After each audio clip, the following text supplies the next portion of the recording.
अस्सलामुअलैकुम सामीन। 12 रजबुल मुरज्जब है, 4 फरवरी है। ख़बर का उन्वान है सबा हिंदू बन गई, अल अयाज़ु बिल्लाह। ख़बर तफसील से सुनिए।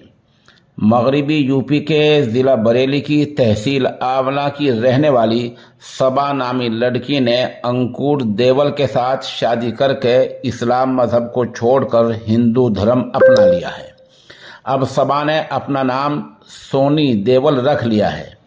ये शादी बरेली के अगस्त्य मुनि आश्रम में हुई है। अंकुर देवल का कहना है कि वो कपड़े की फेरी किया करता था। इसी दौरान उसकी मुलाकात सबा से हो गई और फिर धीरे धीरे ये मुलाकात प्रेम में बदल गई। बीजेपी लीडर साध्वी पराची ने मौके पर पहुंचकर इस जोड़े को आशीर्वाद दिया है। अब एक तरफ लड़की के बाप ने अगवा की रिपोर्ट दर्ज कराई है तो दूसरी तरफ इस जोड़े ने अपनी जान को खतरा बताया है। इससे आप अंदाजा लगा सकते हैं कि खेल किस तरह खेला जा रहा है।